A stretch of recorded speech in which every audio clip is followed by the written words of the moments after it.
Welcome to my Palacios podcast, Mr. Laureys. I'm very pleased to have you here. Thank you. I'm very happy to be here. Er ist durch diverse Fernsehsendungen und seine Bestseller bekannt geworden. Gabriel Palacios. Ich werde mit euch das Unterbewusstsein genau beleuchten. Ich möchte euch allen beibringen, zu fühlen und zu wissen, dass ihr nicht nur gut genug seid, sondern eben mehr als nur gut genug. Herzlich willkommen zum Palacios Podcast, der Podcast für mentales Wachstum. So, you did a lot of research in case of our brain, and you also published a lot of books. I'm holding your book, Why Meditation Does Be Healing, in my hand. And you also published them in many, many languages. So you are very famous. And maybe you know that we are an institute for hypnotherapy, and we are like researching as well, in our case, what is the subconscious. And now my question to you is, can you locate the subconscious in our brain? Where would you say is it located? It's a terribly difficult question because we are actually struggling to locate consciousness. It's one of the biggest mysteries. How are we having this discussion?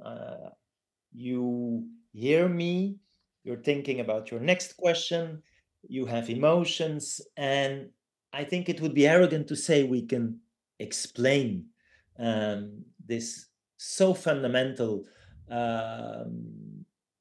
thing we call consciousness. And then what is the unconscious again there, without going into Freudian terms. I think it's fair to say that through the study of what we do with the lab, sleep, dreaming, coma, anesthesia, but also meditation, hypnosis, we've reason to believe that you have two consciousness networks. One we call internal awareness, like you're thinking right now, the little voice in your head, permitting also to anticipate what's going to be my next question, what do I need to do in the future, learning from your past experiences, which is overlapping with what we call the default mode. It's deep here in the middle of the brain. And then there's external awareness. You see me on your screen, you hear me, so sensory perception. And then, of course, there's emotions. You can feel annoyed or excited or anxious, and also pain. And that is more deep in the brain, what we call limbic structures, such as the amygdala, and others, and there's this permanent interaction between these networks and basically the rest of the brain, and a lot of that is happening under the radar of the rational Cartesian verbal me, and what we actually see in clinical neurology is that you need to be brain dead for everything to be gone. So we do see, especially of course in dream sleep, that there's this permanent interaction about the rational me and then the emotional. And I think it's fair to say that yes, deep brain centers are important for our unconscious processes, but also a lot of what's happening at the cortical level, including part of the default mode network that gives me a sense of self, without me constantly thinking that I am Stephen Laureys, the neuroscientist. So it's terribly challenging. And my next book is going to be about hypnosis. And that is an illustration where we can, work on those dissociations. And I'm sure that will be an occasion to come back to your podcast and discuss that more specifically. Sounds very good, because we are also recording like a difference between meditation and hypnosis. And that's like my most important question. What is, in your observation, the difference between meditation and hypnosis? Because when we are like measuring the brain waves here, we have very good techniques here to measure it, but it's not like a clinical way. And when we do it, then we can see that the gamma frequencies are pretty higher, or they are here when you are meditating. What is your observation in between hypnotic trance and meditation? It's again a terribly good question, and it's work in progress. So we've been studying, as you know, the top meditators, Buddhist monks, people like Mathieu Ricard, with fMRI, with high density EEG, 256 electrodes.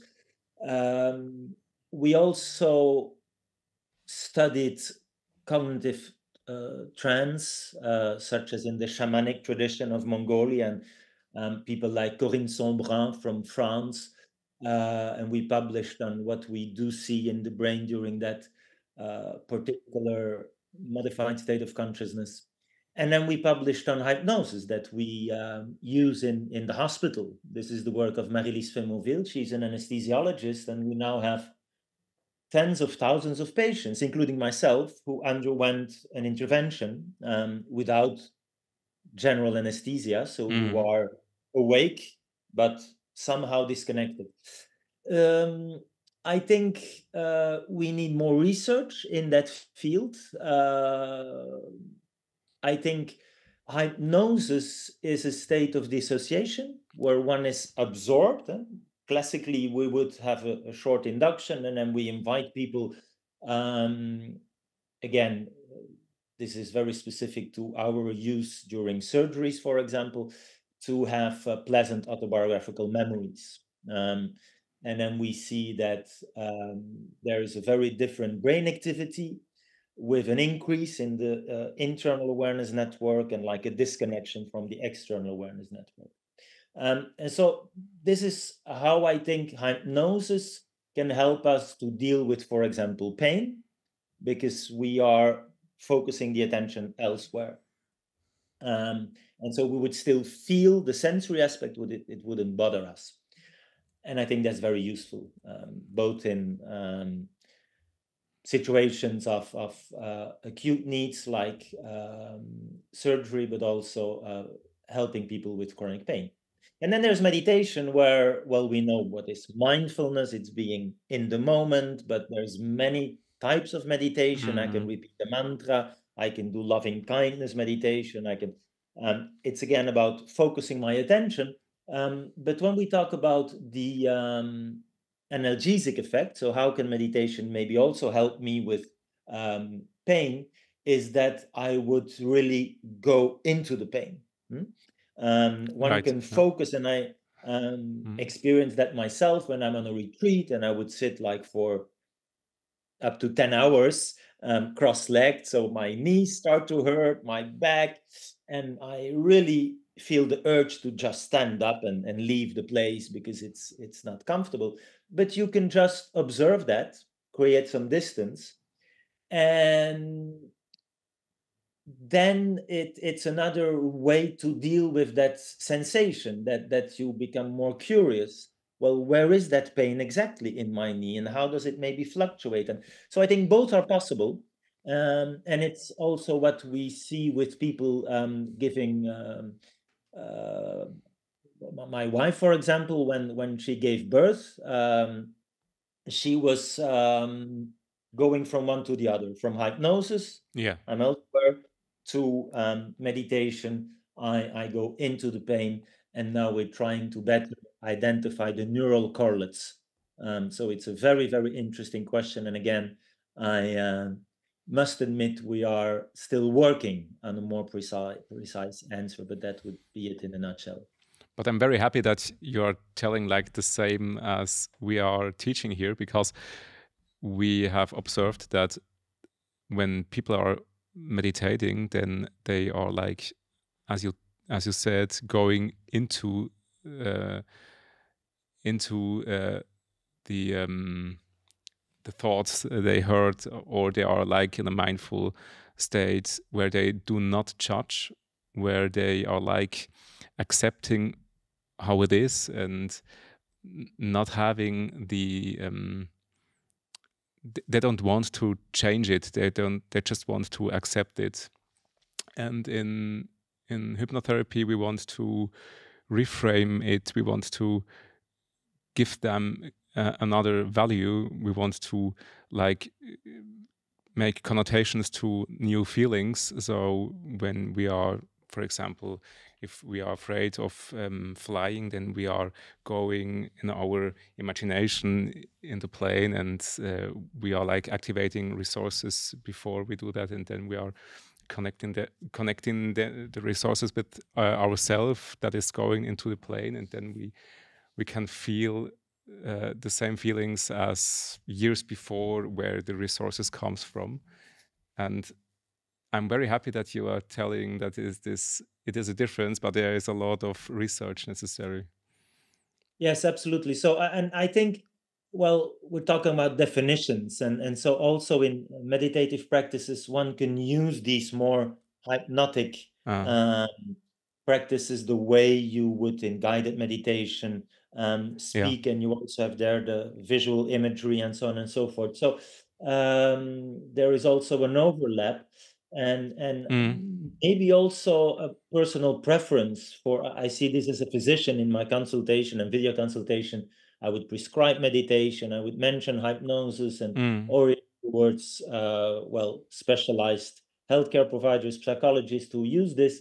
And so some people have a preference for one or the other. It's really proposing these as complementary to the approaches we know in a hyper-specialized, hyper-technological medicine. So it's kind of my mission now to give a more central active role to patients, to citizens, and to demystify these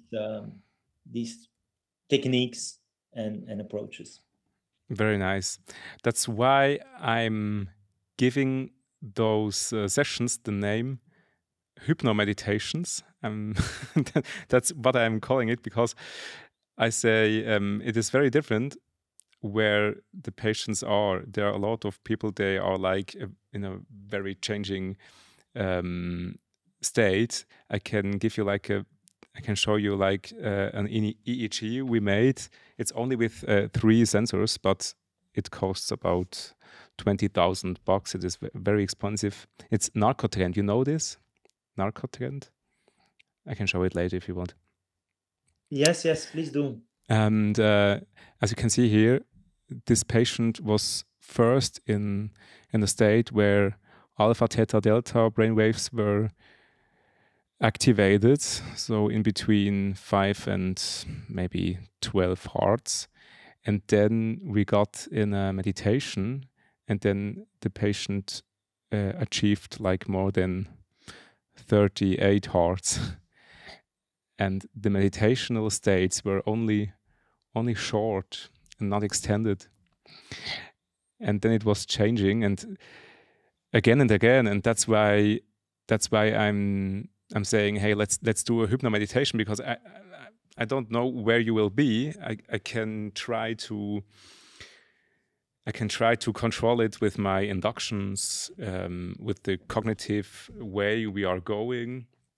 If we are going into the feelings, we want to reactivate new feelings, or if we are just observing what happens, going into the pain and just accepting it, and not to want to achieve a new feeling, and then we can see like the frequency changes. It is very exciting.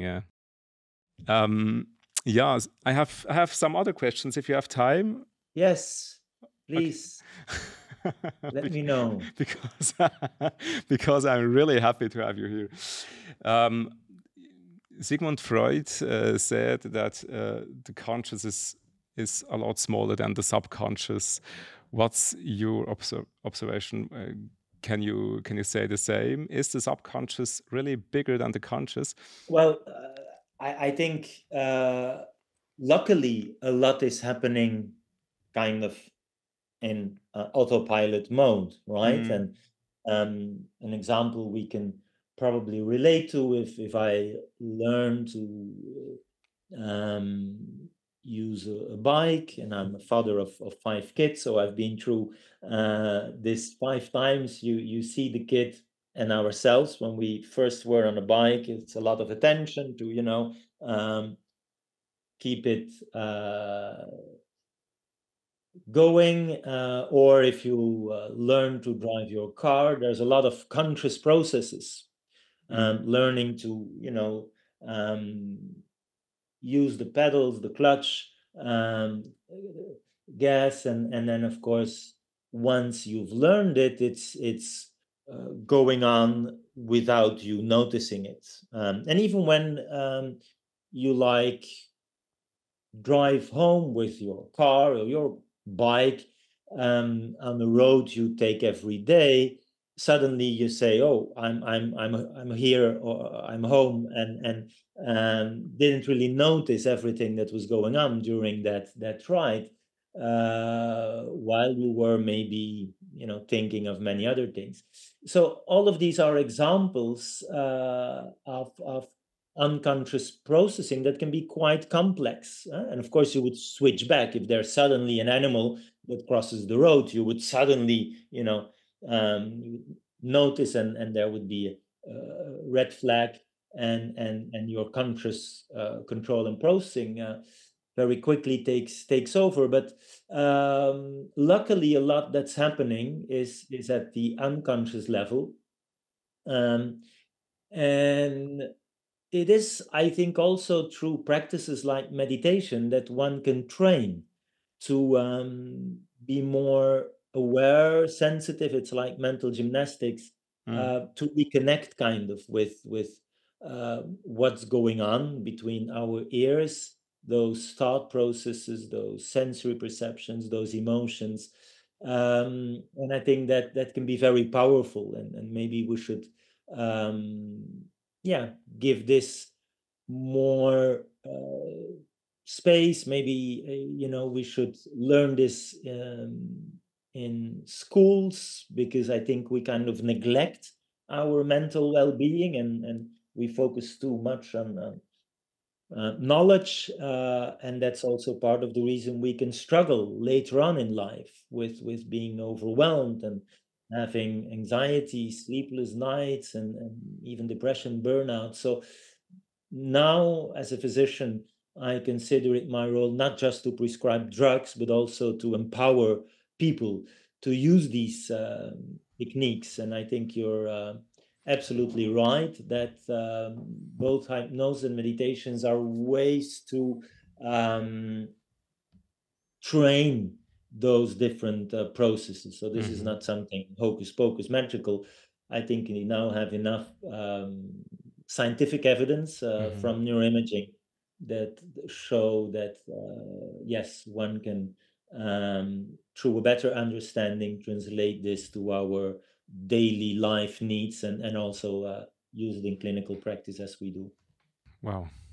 A lot of people are pretty afraid of being like reprogrammed in a negative way. So there are a lot of people, they are afraid of hypnosis because they think like they could change the personality or something like that. And a lot of persons are asking me, hey Gabriel, is it possible to change the personality by help of hypnotherapy? Or is it possible to make myself self-conscious, to make me feel like another person than being before? Because a lot of persons have like a horrible past. They have a lot of pain, and in case of the education, parents, and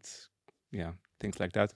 And that's why they cannot believe to be like another human being and to have another personality. What do you say? Is it possible to change the personality, or is personality like a core that is almost not possible to be changed? So again, a challenging question with a rather nuanced answer. If we're talking about post-traumatic stress disorder and people coming back from horrible situations, being war zones or physical or psychological abuse, the good news is that yes, there are ways to help these people. There's different approaches in psychotherapy, cognitive behavior therapy, but also hypnosis, and that is what we call neuroplasticity, right? You have these thousands of billions of brain connections, and they are changing all the time. People listening to this podcast and hopefully remembering something about it, it will actually change those connections between our neurons. And so the good news is that even in those well, sometimes horrible situations and traumas that we see people experienced in childhood or later on, we can offer them tools to deal with this differently. It's very hard to say outside of the field of pathology how my personality, which is also kind of a construction that changes over time. The Gabriel sitting now here with me, or you 10 years ago or 20 years ago, of course, there is this notion of self and of a personality with your interests and what makes you you, but you also change over time. And I think that is a very positive message that studies now show that you have that capacity to impact how even you think and feel, and the emotions that sometimes patients in my consultation would say, well, you know, doctor, I can't sleep, or I have anxiety or depression or whatever. But you know, my brother has it and my mother, and it's just in my genes. And that is only partly true. So the good news again is that we can, even if there is this reality of my DNA and, you know, just what we got being born, the way these genes express, and this is called epigenetics, are actually also influenced by environment. And so this is just common sense, but by trying to propose a more healthy lifestyle, like investing in good quality sleep and having physical activities 3 times a week, 20 minutes aerobic, good quality work environment, relationships, what we eat, all of that will impact our mental well-being. And so, in short, I think there is, of course, this personality that makes me me, but the good news is that if I want to work on some traits, there is the possibility, and meditation as hypnosis, but also, you know, what is offered through sophrology or many other techniques permits people to do exactly that. How close are you to the wording of healing? Because here it is in the title of your German book, while meditation is healing. Here in Switzerland, if you are using the word healing, then you are like, in Switzerland we say, on thin ice because it can break, because a lot of especially psychologists and cognitive behavior therapists, they say, hey, you cannot heal the brain with hypnotherapy. You can just help persons to like not being afraid in that amount as before. But I really have I've spoken to a lot of persons. They are therapists, and they told me it's not possible to heal the brain. And what would you say? Is it possible to heal the brain, or is healing just like achieving new connections in your brain? I will cite my favorite philosopher, James Bond, when he says never say never. So I think it's very challenging to say to a person you will never heal. I mean, I regarding the title of the book,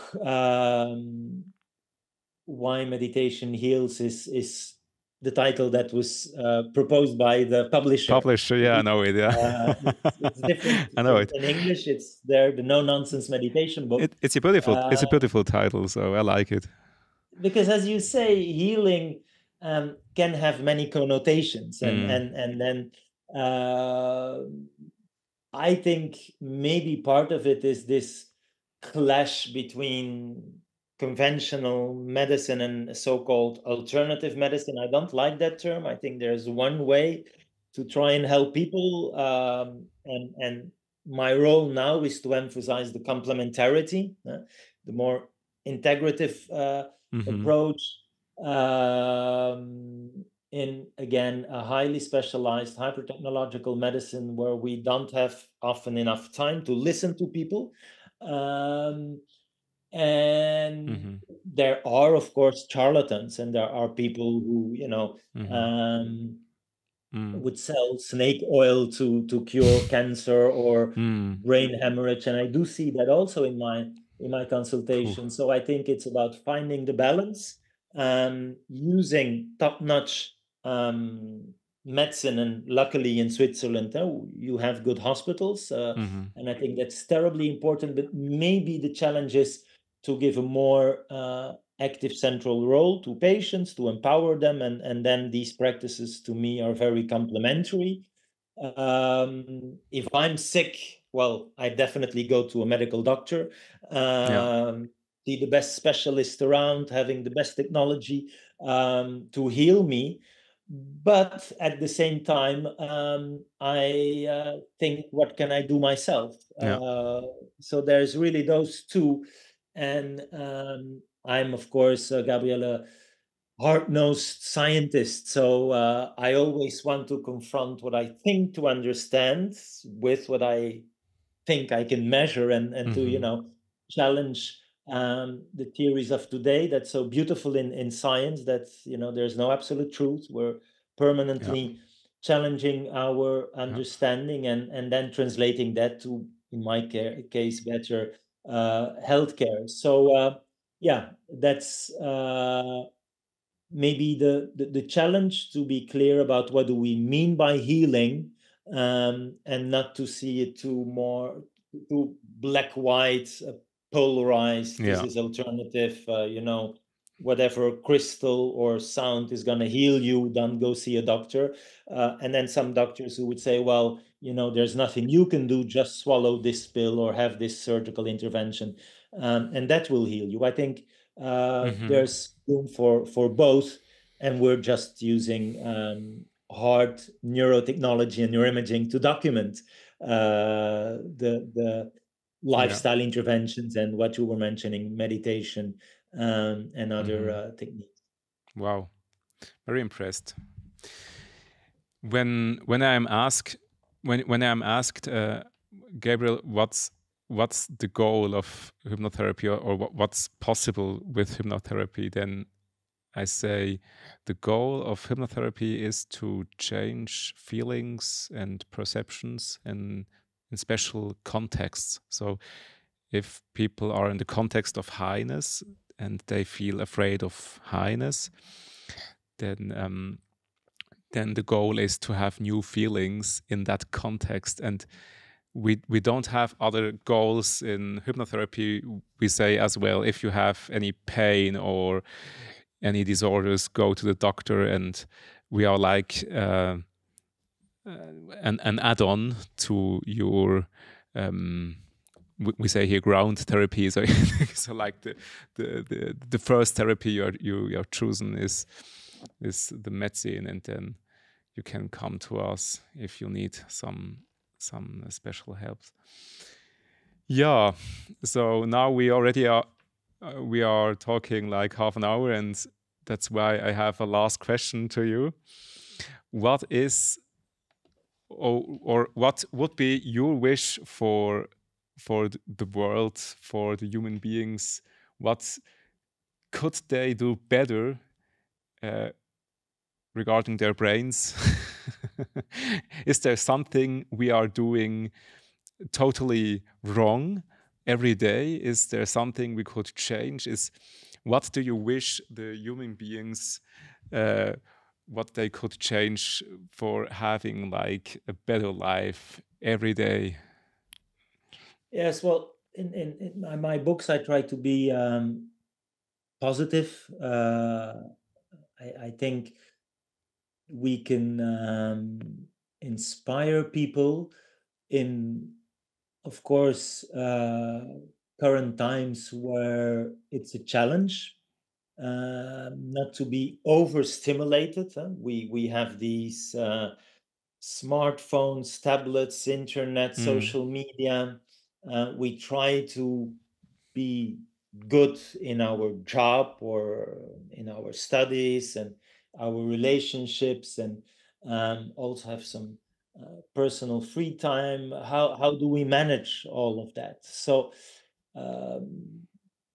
many would then start to multitask, which is not a good idea. Our brain struggles when it needs to do different things at the same time. Actually, it switches from one to the other. It uses a lot of resources for that. So I think Thank you there's a for saying challenge that. of overstimulation. Thank you for saying that, because I really don't like multitasking. And multitasking is really, really difficult. And yeah, finding a balance in, as we said, our busy lives and self-fulfillment, where sometimes we are quite harsh towards ourselves. We put the bar very high, and also when we would start meditation, we want to see results and quickly. So my invitation would be just to maybe reconnect with the emotional you, and take time to answer that question: how do I feel, and what are my boundaries, and how do you feel, and how can we interact with one another? We spend a lot of time behind screens, and of course we can't go back to the Middle Ages, but I would invite people to reconnect with their emotional needs, and also with nature. These are challenging times for the planet, and just go out, go for a walk. Actually, I'm talking to you from Canada, where I have a researcher of excellence in neuroplasticity, and I can hear, as a physician, we prescribe nature therapy. Again, this is complementary, but so people can have a 1 year entrance to one of the natural parks, and that again, on top of the classical medication and all the other approaches. So yeah, that would be my kind of message. There's so many things we can do when we are in need of healing, to use the word you mentioned, and also, of course, invest more in prevention. And I think that's also a big challenge in medicine today, being Switzerland or elsewhere. So yeah, with that message, I would like to invite people to take care of their brain. It's an important organ. It's, as a neurologist, my favorite organ. And there's just the shown positive effect of a healthy lifestyle on a healthy brain, healthy mind, and mental well-being. So it's now just inviting people to be curious and give it a try, because we discussed meditation, and there's a lot of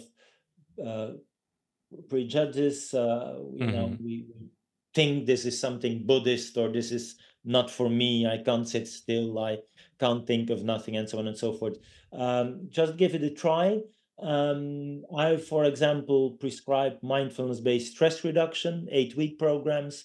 They're really backed up by science, and the effects can be as big as the effect of a painkiller, an anxiolytic, or antidepressant, or a sleeping pill. Thank you for this answer, and thank you for taking part in my podcast. And for everyone who is interested, this is your book, and we also will show the other book into the video about the brain. Yeah, so greetings to Canada.